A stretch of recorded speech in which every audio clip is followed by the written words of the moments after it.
Some ideas are just extraordinary. Some places are very unique. Combine the two with a century of stories and dreams, and you get an historic landmark.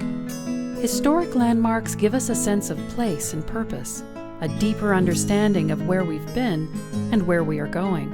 Overland Park is a place that was built with a unique idea and a founding vision that lives on today.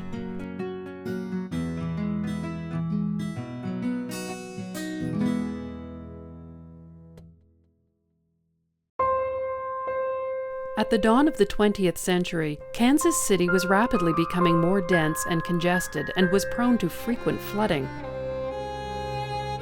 One man came forward with a plan for an alternative community, encompassing a higher quality of life for working people, modern technology, and transportation. His name was William B. Strang, a railroad builder. The city he envisioned was a park-like community on the old Overland Trail above the floodplain. He named it Overland Park. Strang's vision, of course, was to establish a flood-free community where people get away from the sordid sounds and smells of the city, as he described it in his brochures. And he had traveled this area because he had studied the Santa Fe Trail. The air was so clear and so clean, and he envisioned then people coming from the Kansas City area out here having a country home. Overland Park was to be a non-urban community, integrated with advanced features of the time: gas lights, electricity, telephones, clean water, and easy transportation. He wanted to have indoor plumbing with septic tanks. He wanted the people to have a garden and a yard for the children to play in, have a very quality life, and yet at the same time, he designed his community for the working people. All of the suburban communities before his time were designed for the wealthy. Strang's plan featured modest homes with large lots, gardens, small barns, and space for an automobile. The town included parks and lakes, a dance hall, and a business district, all connected to Kansas City by a trolley line and depot. The first thing he built was the Strang line, trolley line. And he laid the tracks, brought in the trolleys from back east. He built the depot. The Strang Line Depot in Overland Park was built along the dirt path that had once been the historic Santa Fe Trail. The depot was also the home of Strang's land office. The depot with nearby dance hall was the center hub of the community. To promote his new community, Strang hosted outings and dances so potential landowners could experience firsthand the lifestyle and opportunities for recreation in this new suburban community. People socialized, families picnicked, and children played in the fresh air and sunshine. They stayed overnight in tents provided by their host, all centered around the depot. It was oftentimes a gathering place for people. The ladies would agree to gather there at the depot at 10 o'clock. They'd get on the train and go downtown to shop. They'd be down there by 10:30.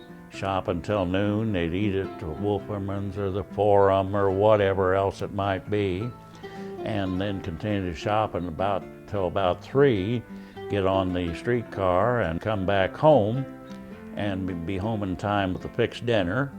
If there was a particularly good show that the family wanted to go to, they could get on the car at 6:30, be downtown at 7, attend the show, and get back home by 10 or 10:30 and have a good night's rest so the husband could go back to work the next morning.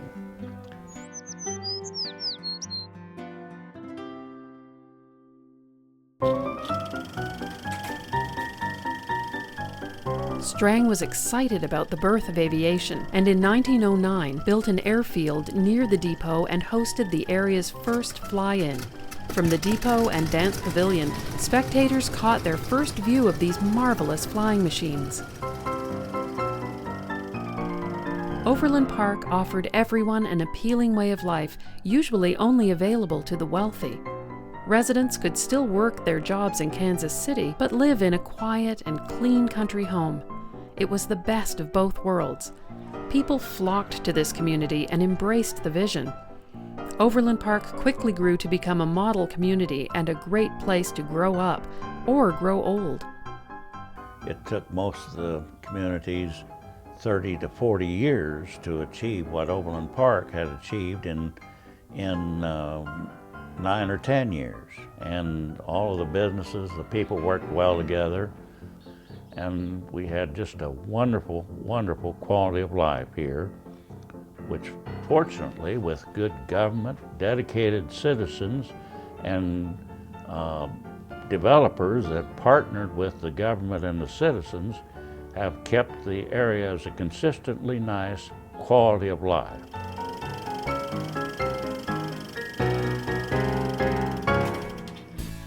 Today, the historic downtown that surrounds the Strang Line Depot is flourishing with many local businesses and activities. The farmers market is one of the most popular in the Kansas City area. The market's success has much to do with the charm and character of downtown. The quality of life that Strang envisioned continues today as we build new areas southward. Overland Park is graced by trees and public green spaces, vibrant neighborhoods, quality education, recreational facilities, and is one of the best places in America to live for family and people of all ages, according to CNN, Money Magazine, and other sources. The landmark depot was the central hub of Overland Park. It has been hidden but preserved inside another building. The Overland Park Historical Society is enthused about unveiling the original depot and sharing it with the entire community.